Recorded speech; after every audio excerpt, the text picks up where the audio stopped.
Everyone, good morning. কেমন আছেন সবাই? আশা করছি সকলে খুব ভালো আছেন, সুস্থ আছেন, আর আমরাও বেশ ভালো আছি। আমার আজকের আরও একটি নতুন ভ্লগে আপনাদের সকলকে স্বাগত জানাই। আজ বুধবার, সকাল এখন 6:30। ঘুম থেকে উঠেই বাইরে এত এত কুয়াশা দেখে একটু অবাক হলাম। ভাবলাম আমি বুঝি ঘড়ির টাইমটা ভুল দেখলাম, কিন্তু না, আজকে অনেক কুয়াশা দিয়েছে। আর এই যে সকালবেলায় দেখুন আমার মুখ চোখ একদম ফুলে একাকার। ঘুম থেকে উঠলে এরকমটাই হয়। তো যাই হোক, ওদিকে বাবা উনানে জাল দিচ্ছিলেন, আজকে ধান সিদ্ধ হচ্ছে। প্রথমে মা 2 কড়াই মতো সেদ্ধ করে নামিয়েছে, এখন বাবা উনানে জাল দিচ্ছে, বাবা বাকিগুলো সেদ্ধ করবেন। আমি এখন যাচ্ছি আমাদের মাটির বাড়ি সকালে চা বানানোর জন্য। কাকিমা দেখছি বাইরে বালতিটা নামিয়েই রেখেছে, তো এখান থেকেই জলটা নিয়ে আসি।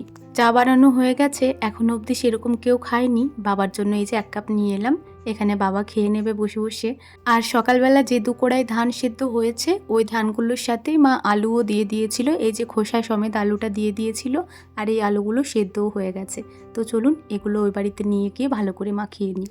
আলু সেদ্ধ মাখিয়ে নেওয়ার পর সকলকে সকালের মুড়ি খাবার দিয়ে দিয়েছি, আর তারপর এই যে এই বাড়িতে এলাম।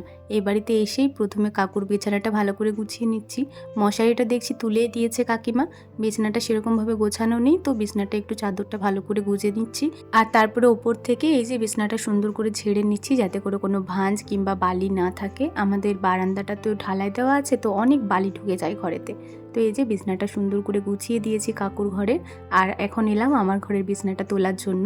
এই যে মশারি টশারি কিচ্ছু তোলা হয়নি। আজকে অবশ্য সুব্রত আমার সাথে উঠে পড়েছিল, তবে জানেন তো তাড়াহুড়োর মধ্যে ওই বাড়িতে চা করতে গেছিলাম, কারণ 6:30 বেজে গেছিলো। আবার বাবাও দেখছি উঠে গেছে, তো তা করতে গিয়ে বিছানাটা তোলা হয়নি। তো এই যে চা মুড়ি সমস্ত কমপ্লিট করে এসে এখন বিছানাটা তুলে নিচ্ছি। প্রথমে মশারিটা সুন্দর করে গুছিয়ে ওই যে ওপর পাশে তুলে রেখেছি, এখন বিছানাটা সুন্দর করে গুছিয়ে নেব। বিছানাতে সেরকম নোংরা কিচ্ছুটি নেই, কারণ আগের দিন সন্ধ্যাবেলাতেই ভালো করে বিছানাটা পাতা হয়েছে। তবে একটু একটু ভাঁজ হয়ে গেছিলো, তো সেটাই একটু টান টান করে পেতে নিলাম। আর এই যে এখন উপরে উপরে একটু ঝেড়ে ঝেড়ে ভাঁজগুলোকে সোজা করে দিচ্ছি। আগের দিনের ক্লিনিং ভ্লগে তো আপনারা দেখেছেন যে এই বিছনার চাদরটাই পাতা হয়েছে, তো এটা এখনো অবধি পাতাই আছে, যতক্ষণ না নোংরা হচ্ছে এটাই পাতা থাকবে। আর সত্যি বলতে এই বিছনার চাদরটা পাতার পরে না বিছনাটা দেখতে ভীষণ সুন্দর লাগছে। এখন আমার একটা শখ ভীষণ পরিমাণে হয়ে গেছে, মানে কোনো দোকানে গেলেই আমার মনে হয় বিছনার চাদর দেখি কিংবা কাপ প্লেট দেখি, মানে এগুলোই মনে হয় শুধু। মানে এই জিনিসগুলো আমার এতটাই পছন্দ যে আমার নিজের জন্য জিনিস কেনা বাদ দিয়ে আমি এগুলো কিনে ফেলি। বুঝতে পারছেন মানে এগুলো আমার কতটাই পছন্দ। সত্যি বলতে দোকানে গেলে একটা জিনিস কিনে মন ভরে না, মনে হয় 2-3টে এরকম কিনে ফেলি, তাহলে মনটা ভরবে। তবে আমাদের মতো মধ্যবিত্ত পরিবারে একসাথে অনেকগুলো আশা করাটাই যায় না। সব কিছু কিনতে গেলেই একটা হিসাব করে কিনতে হয় যে এটা কেনার পরে আমার কাছে কত কি থাকবে, বা এটা কিনে পরে আমার বাকি কাজগুলো হবে কি না। তো সেই হিসেবেই আর কি সমস্ত কাজকর্ম করতে হয়। তবে কি জানেন তো, এত কিছু সমস্যার মাঝেও যে আমি আমার ছোট ছোট ইচ্ছে স্বপ্নগুলোকে পূরণ করতে পারি, এতে করেই আমি ভীষণ খুশি। যাই হোক, আপনাদের সাথে গল্প করতে করতে আমার বিছনা গোছানোও কমপ্লিট হয়ে গেছে, আর ঘর বাড়ি বারান্দা সমস্ত ঝাড় দেওয়া হয়ে গেছে, এমনকি আমার রুমটাও মোছা হয়ে গেছে। তো এই যে দেখুন এখন কাকুর ঘরে এলাম, আর কাকুর ঘরটাও এখন মুছে নিচ্ছি। যেহেতু কাকুর ঘরে শান দিয়েছে, তো রোজই এখন কাকুর ঘরটা আর আমার ঘরটা মোছা হয়। আর বারান্দাটা আর একটা যে রুম আছে, ওই বারান্দা আর রুমটা কিন্তু রোজ মোছা হয় না, ওটা বৃহস্পতিবার ধরে মোছা হয়। কারণ বারান্দাতে আর ওই বাকি রুমটাতে এখনো পর্যন্ত শান দেওয়া হয়নি। আর ওই ঢালাই জায়গাটা না রোজ রোজ মোছাটা একদমই সম্ভব নয়, মানে প্রচণ্ড কষ্ট লাগে। এমনিতেই বসে বসে মুছতে একটু বেশি কষ্ট লাগে, মফ দিয়ে মুছলে হয়তো এতটা কষ্ট লাগবে না। তবে যেহেতু আমাদের পুরো বাড়িটা এখনও শান দেওয়া হয়নি, সে কারণে মফটা কেনা হয়নি। যেদিন পুরো বাড়িটা একদম কমপ্লিট হয়ে যাবে সেদিন ওগুলোও কিনে ফেলবো। বারান্দাটা আর এই বাকি ঘরটা মোছা না হলেও এই যে সিঁড়ির সামনেটা কিন্তু রোজই একটু করে মুছে দেওয়া হয়, যেহেতু বাসি সিঁড়ি, তো সে কারণে একটু মুছে দেওয়া হয়।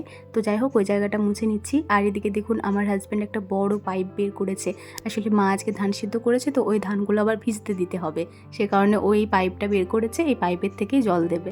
আর বন্ধুরা, আপনারা একটা জিনিস লক্ষ্য করেছেন, ওই যে লাউ গাছটা কতটা বড় হয়েছে, মানে আমাদের অ্যাডভাস্টারটা পুরো ঢাকা গেছে, আর কি সুন্দর দেখতে লাগছে দেখুন। সিঁড়িগুলো মোছা হয়ে গেছে, এই যে বালতির জলটা নিয়ে এখন কলপাড়ে এলাম। আর এই যে ও কিন্তু পাইপে জল বের করতে গিয়ে পুরো উঠানটা ভিজিয়েছে। তো পাইপটা একটু ফাটা ছিল, তো ওই জায়গাটা আবার কাটলো, তারপরে আর কি হলো। তো তারপর থেকে জল দেওয়া হচ্ছে। আর এই যে এখন আমি বালতিটা ভালো করে ধুয়ে নিচ্ছি। একটু ব্যস্ততার মধ্যেই আছি, তাড়াতাড়ি করে এখন সবজি কটা কাটতে হবে। যেহেতু তাড়াহুড়োর মধ্যে ছিলাম সে কারণে কাটাটা আর আপনাদের সাথে শেয়ার করলাম না। এই যে সবজি কটা কেটে ফেলেছি, বাঁধাকপি, আলু, গাজর এই কটাই কেটেছি। বাকি আদা, রসুন, পেঁয়াজ ওগুলো ঠাকুমা কেটে দেবেন। আসলে বাঁধাকপিটা কাটতে না ঠাকুমার বেশ অনেকটা সময় লাগে। আর এখন তো শীতের বাঁধাকপি বেশ অনেকটাই কাটতে হবে, নয়তো যতটাই কাটুন না কেন সেই একটু মতনই হয়ে যায়। আর আমাদের বাড়িতে বেশ অনেকগুলোই লোক, সে কারণে একটু বেশি করেই কাটতে হয়েছে। এই যে বড় ঝুড়ির এক ঝুড়ি মতো কেটেছি। আর তার সাথে ডালের আলু, বাঁধাকপির আলু, ওই আলু কটাও কেটে ফেলেছি, কারণ আলুগুলো ছুলতেও ঠাকুমার অনেক সময় লাগে। তো এই যে দেখুন সমস্ত সবজিগুলো কেটে ধুয়ে নিয়েছি। এরপর এখানে জল ঝরাতে দেব আর আমি যাব মুড়ি খাবার খেতে। মা ওই বাড়িতে জল নিয়ে চলে গেছে, খাবার খেতে বসেও পড়েছে বোধহয়। সকালবেলাতে তো আজকে ধানের সাথে আলু সিদ্ধ করেছিল, আর ওই আলু সিদ্ধ দিয়েই এই যে মুড়ি খেয়ে নিয়েছি। মুড়ি খাবার পরে এখন বাসন কোটা ধুয়ে নিয়ে যাচ্ছি ওই বাড়িতে। প্রায় 10টা বাজতে চললো, এখনও অবধি রোদ্দুরের কোনো নামগন্ধ নেই। চলুন বাসন কটা রেখে আসি, তারপর যাব স্নান করতে। স্নান করে বাথরুম থেকে বেরিয়েছি আর আকাশে রোদ্দুরও উঠে গেছে। সত্যি বলতে রোদ্দুরটা দেখে মনটা একদম আনন্দে ভরে গেল। আর এই যে স্নানের পরে ভিজে জামা কাপড় চেঞ্জ করে চুলটাও আঁচড়ে নিয়েছি, কপালে সিঁদুরটাও ঠেকিয়ে নিয়েছি। আর তারপর ভিজে নাইটিটা নিয়ে চলে এলাম ছাদে। এখন ছাদের উপরই এগুলোকে মেলে দেবো। মিষ্টু আজকে ছাদেতেই খেলা করছে। আমরা যেমন বাচ্চাবেলায় খেলা করতাম, ওই গাজর টাজর দিয়ে সমস্ত রান্নাবান্না করতাম, ও আজকে গাজর আর মটরশুঁটি দিয়ে মিষ্টি বানিয়েছে। সেটাই আমাকে দিল, তো ওটা একটু মতো খেয়ে আমি ফেলে দিলাম। এদিকে দেখুন জামা কাপড় কটা মেলা হয়ে গেছে। আগের দিনের পা পোস্টটা দেখছি এখনও ভিজে রয়েছে, তো সেটাই একটু উল্টিয়ে দিলাম। আর ছাদে আসার সময় সাথে করে 1 বালতি মতো জল এনেছিলাম। সকালবেলা আজকে ভীষণ কুয়াশা দিয়েছিল, সে কারণে সকালবেলা গাছে জল দেওয়া হয়নি। বাবা বলেছিলেন যখন কুয়াশাটা চলে যাবে তখন গাছগুলোকে একটু ভালো করে ধুয়ে দিও। গাছটা নাকি ওই শিশিরে ভিজে থাকলে মারা যেতে পারে, সে কারণে এই যে গাছের শিশিরগুলো ধুয়ে দিচ্ছি আর গাছগুলোতে জলও দিয়ে দিচ্ছি। এই মাত্রই তো রোদ্দুর উঠলো, সে কারণে দিয়ে দিলাম। আর এই যে গাছের ফুলগুলো বেশ সুন্দর ফুটেছে, কিন্তু ওই গোলাপি ফুল গাছটাতে বেশ অনেকগুলোই ফুল ফুটেছে। কালকে বোধহয় বাকি কুড়িগুলোও ফুটে যাবে। এই যে হয়ে গেছে সমস্ত গাছে জল দেওয়া। চলুন নিচেতে যাই, তারপর জবটা সেরে ফেলবো। আজকে আবার রান্না বান্নাটাও আমিই করব বলেছি।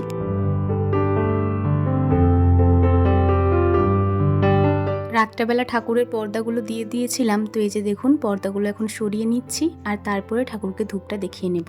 এই যে পর্দাগুলি দেখছেন, এটা আমার মায়ের শাড়ির একটা ব্লাউজ পিস ছিল, ওটা দিয়েই বানিয়েছি। সত্যি বলতে বানানোর সময় ভাবিনি যে এতটা সুন্দর লাগবে। এই রে কারেন্টটা চলে গেল। এই হয় জানেন তো, যখনই ভাবি যে একটু ভালো করে ভিডিও বানাবো তখনই দেখি কারেন্টটা চলে গেছে। যাই হোক, এদিকে দেখুন পর্দাগুলো সরিয়ে নেওয়ার পর বাসি ফুলগুলো নিয়ে নিলাম আর তারপর দুটো ধূপ নিয়ে এলাম, মানে তাকের ওপরই তো থাকে, তাক থেকে দুটো ধূপ পাড়ালাম। আর এই যে এখন ধূপ দুটোকে জ্বালিয়ে নিচ্ছি। এই লাইটটার আবার এমন অবস্থা, বাকিয়ে পড়ে না জ্বালালে জ্বলে না। তো এই যে দেখুন ধূপ দুটো জ্বালিয়ে নিয়েছি। এখন একটা ধূপ এখানে দিয়ে নেব আর একটা ধূপ সারা বাড়িতে দেখিয়ে তুলসী মঞ্চে দিয়ে দেবো। তুলসী মঞ্চে বসে জবটা সেরে নেব। বাইরে ভীষণ সুন্দর রোদ্দুর উঠেছে। জব করা হয়ে গেছে আর তার সাথে সাথে এই বাড়ি চলে এসেছি। বললাম না আজকে রান্নাটা বসাবো। আজকে ডাল আর এই যে বাঁধাকপির তরকারিটা আমি করব। ডাল বলতে আলু মুসুরির চাপ চাপ ডাল হবে। তো এই যে দেখুন এসে পরেই বাঁধাকপিটা সেদ্ধ করতে বসিয়ে দিয়েছি। বাঁধাকপি মটরশুঁটি একটু নুন হলুদ দিয়ে সেদ্ধ করতে দিয়েছি। খুব বেশি জল দিইনি জানেন, কারণ বাঁধাকপিটার থেকে বেশ অনেকটা জল বেরিয়েছে। এই যে 1 কড়াই মতো ছিল বাঁধাকপিটা, কতটুকু হয়েছে দেখুন। যেহেতু আমাদের বাড়িতে 9 জন সদস্য আর আমাদের তো একবেলায় রান্না হয়, দুপুরবেলা এই রান্নাটাই থেকে যায় রাত্রেবেলা। সন্ধ্যার সময় শুধু গরম ভাত হয়, সে কারণে বেশ অনেকটাই তরকারি, আর এতটা তরকারি তার উপর ভারী কড়াই। তো সে কারণে না আমি ধরে পড়ে নামাতে পারি না। তো প্রথমে ডাবুই করে করে কিছুটা পরিমাণ নামিয়ে নিই আর লাস্টের কিছুটা কড়াইটার সাথে করেই নামিয়ে দিই। তো এই যে দেখুন পুরো বাঁধাকপিটাই নামিয়ে দিয়েছি আর তারপর কড়াইটাও সুন্দর করে ধুয়ে নিয়েছি। আর এই যে কড়াইটা গরম হয়ে যাওয়ার পরে তেল দিয়ে দিয়েছি। প্রথমে বাঁধাকপিটা করব না, প্রথমে ডালটা সাতুলে নেব। ডালটাও আর কি সেদ্ধ করে নামানো আছে। তেল গরম হয়ে যাওয়ার পরে অল্প কটা 5 ফোড়ন, একটা শুকনো লঙ্কা আর অল্প কটা চিনি দিয়ে দিয়েছি। আর এই যে সমস্ত মশলাগুলো যখন একদম খড়িয়ে ভাজা হয়ে গেছে তখন কেটে রাখা পেঁয়াজটা ভালো করে ধুয়ে এই যে দিয়ে দিলাম। আর পেঁয়াজটা এখন খড়িয়ে ভাজতে হবে। এই সময় এই যে উনুনের দাবাটা খুলে দিলাম। এই দাবাটা দিলে না আঁচটা অনেকটা কমে যায়, আবার দাবাটা খুলে দিলে আঁচটা অনেক বেড়ে যায়, মানে একদম গ্যাসের মতো, তাই না? সত্যি বলতে উনানে রান্না করারও যে একটা আদব কায়দা আছে সেটা আমি শ্বশুরবাড়িতে এসে শিখলাম, আর সত্যি এই ব্যাপারটা আমার বেশ ভালো লাগে। যাই হোক, এদিকে দেখুন পেঁয়াজটা ভাজা হয়ে যাওয়ার পরে রসুনটাও দিয়ে দিলাম। আর রসুনটা ভাজার সময় এত সুন্দর একটা গন্ধ বের হচ্ছিল কি বলবো। আর তারপরে এই যে আদা জিরে বাটাটাও দিয়ে দিলাম। আর আদাটা দেওয়ার পরে না অনেক তেল ছিটে উঠে যায়, সে কারণে আদা দেওয়ার পরে এই যে মশলাগুলো দিয়ে দিই, গুঁড়ো মশলা যা যা লাগবে। তো এই যে দেখুন এখানে হলুদ গুঁড়ো, লবণ আর দিয়ে দিলাম জিরে গুঁড়ো। আর তারপরে একটু মতো জল দিয়ে দিলাম। এই একটু মতো জল দিয়ে দিলে আর তেল চিটেটা এত উঠবে না। মশলাটা হালকা ভেজে নেওয়ার পরে 3-4টে মতো কাঁচা লঙ্কা দিয়ে দিলাম। এই ডালটা কাঁচা লঙ্কা দিয়েই হবে। আর তার সাথে সাথে কেটে রাখা টমেটো কুচিটাও দিয়ে দিলাম। মুসুর ডাল না টমেটো দিয়ে আমার বেশ ভালো লাগে। তো এই যে দেখুন টমেটোগুলো দেওয়ার পরে একটু মতো জল দিয়ে দিলাম। এরপর টমেটোগুলো একটু ভালো করে কষিয়ে নেব। আমার শ্বশুরবাড়িতে এই চাপ চাপ আলু মুসুরির ডালটাকে আবার আলু মুসুরির তরকারিও বলে। আসলে এটা এতটাই চাপচাপ হয় যে পুরো তরকারির মতনই লাগে। মশলা কষানো হয়ে গেছে, টমেটোগুলো বেশ ভালোই গলে গেছিল। তো এই যে দেখুন এখন ডালটাকে দিয়ে দিচ্ছি। বেশ অনেকটাই ডাল, তো প্রথমে কিছুটা ডাবুই করে দিলাম আর লাস্টে এই যে ডালটা ঢেলে আবার একটু জলও দিয়ে দিলাম। এটা যখন ফুটে যাবে তারপর নামিয়ে নেব। আমার শ্বশুরবাড়িতে ভাতের সাথে কেউ লবণ খায় না, সবাই এই তরকারি দিয়ে মেখে মেখে খায়। আর সে কারণেই যখনই তরকারি নামানো হয় তখন কিন্তু একটু লবণটা চেখে নিতে হয়। নর্মালি লবণ হয়ে যাওয়ার পরেও আরও কিছুটা লবণ দিয়ে থাকি যাতে করে ভাতের সাথে ব্যালেন্স হয়ে যায়। তো এই যে কাকিমাকে প্রথমে দেখালাম যে ঠিকঠাক হয়েছে কিনা। কাকিমা বলছে হ্যাঁ হয়েছে, আর কিছু লাগবে না। আমিও একটু দেখে নিলাম আর তারপর দেখুন এখন নামিয়ে নিচ্ছি। এই সময় আঁচটাও বেশ ঝিমিয়ে গেছিলো, তরকারিটা মনে হচ্ছে হবে না আঁচটাতে। সে কারণে কাকিমাকে বললাম আরও কটা ময়লা নিয়ে আসতে আর ওই ময়লাগুলো ওখানে ঢেলে দিতে। তো এই যে দেখুন কাকিমা ঝুড়ি করে বেশ অনেকগুলোই ময়লা নিয়ে এলো। প্রথমে ওদিকে ডালটা রাখতে গেল আর আমি ততক্ষণকে কড়াইটা ভালো করে ধুয়ে নিচ্ছি। প্রত্যেকটা রান্না নামিয়ে নেওয়ার পরে কড়াইটা একটু ভালো করে ধুয়ে নিতে হয়, নয়তো কড়াইটা বেশ অনেকটাই পুড়ে যায়। তো এই যে দেখুন কড়াইটা আমি এদিকে ধুয়ে নিচ্ছি আর কাকিমা এদিকে ময়লাগুলো দিয়ে দিল। এখন একটুক্ষণ অপেক্ষা করতে হবে, আঁচটা আসুক, তারপর আবার বাঁধাকপিটা বসাবো। প্রত্যেকটা আমিষ রান্নার মশলা আমি একই রকম পদ্ধতিতে তৈরি করে থাকি, সে কারণে ডাল রান্নাটা দেখালাম বলে এটার মশলা কষাটা আর দেখালাম না। তো এই যে দেখুন এদিকে মশলাটা হয়ে গেছে, একদম কড়াইয়ে লাগা লাগা হয়ে যাচ্ছে। এই সময় কপি মটর সেদ্ধটা দিয়ে দিলাম। আলু গাজরটা সেদ্ধ করিনি, তবে একটু তেল দিয়ে ভেজে রেখেছি, ওটা এখন দেবো না। কপিটা আরও কিছুক্ষণ সেদ্ধ হয়ে যাক, জলটা যখন আরও একটু কমে যাবে তখন ভেজে রাখা আলু গাজরটা দিয়ে দেবো। এদিকে আঁচটার এমন অবস্থা, মনে হচ্ছে এই আঁচটাতে আর হবে না, বুঝলেন। আসলে পুরো উনানটা ময়লাতে ভর্তি হয়ে গেছে আর সে কারণে ময়লাগুলো এখন কড়াইতে ঠেকে যাচ্ছে, আর সেজন্যই আঁচটা সেরকম জোরে হচ্ছে না। তো কাকিমাকে বললাম কাকিমা এত আস্তে আস্তে যদি হতে থাকে তাহলে মনে হয় 2-3টে বেজে যাবে আজকে রান্না হতে। তো বললাম আপনি কাঠের উনানটা ধরিয়ে দিন, ওদিকে আমি বাঁধাকপিটা করি আর এদিকে যে ভাজাভুজিগুলো রয়েছে ওগুলো আপনি করে নিন। বাড়িতে বেশ কয়েকটা শুকনো কাঠ ছিল, তো ওই শুকনো কাঠগুলোই কাকিমা ধরিয়ে দিল। আর এই যে এখন ওই উনান থেকে এই উনানে বাঁধাকপিটা ট্রান্সফার করলাম। গ্যাসে রান্না করতে করতে যেমন হঠাৎই গ্যাস শেষ হয়ে যায় তখন যেমন বিপাকে পড়তে হয়, ঠিক তেমনই উনানে রান্না করার সময়েও এরকম বিপাকে পড়তে হয়। তবে যাই হোক আরেকটা অপশন আছে বলে সেরকম অসুবিধা হয় না। তবে এই যে দেখুন কাঠের জালটাও একবার ধরতে ভীষণ সময় লাগে। একবার যদি উনুনটা ধরে যায় তখন আর অসুবিধা হয় না, তবে প্রথমবার ধরতেই ভীষণ পরিমাণে ধোঁয়া ওঠে। এই যে এতক্ষণে কাঠগুলো বেশ গনগনিয়ে ধরেছে, এরপর মনে হচ্ছে কয়েক মিনিটের মধ্যেই রান্নাটা হয়ে যাবে। বাঁধাকপির জলটা এখন বেশ অনেকটাই কমে গেছে, তো এই সময় ভেজে রাখা আলু গাজরটা দিয়ে দিলাম। আর আমার হাজব্যান্ড মাঠ থেকে আজকে বেশ অনেকগুলো ধনেপাতা এনেছে, একদম টাটকা। তো ওই ধনেপাতাগুলোই একটু মতো দিয়ে দিলাম। কষানোর সময়ও দিয়েছিলাম এক ডাল, আর এই যে আলু গাজরটা দেওয়ার পরেও আবার কয়েকটা পাতা ছিটে দিয়ে দিলাম। বাঁধাকপি আমার খুবই পছন্দের একটি খাবার, আবার আলু গাজর মটরশুঁটি এই সব কিছু দিয়ে যদি করা হয় তখন আবার আরোই ভালো লাগে। সত্যি বলতে এতটা বাঁধাকপি কাকিমাকে আমি বলছি কাকিমা আমার এতটাই পছন্দের এটা, আর আজকে হয়েও ছিল বেশ সুন্দর, তো এতটা বাঁধাকপি আমি একাই খেয়ে ফেলবো। তো কাকিমা এটা শুনে বেশ হাসছিলেন। যাই হোক ওদিকে বাঁধাকপিটা হয়ে গেছে, এখন প্রায় 1:30 মতো বাজে। রান্না হতে হতে আজকে 1:15 মতো বেজে গেছিলো।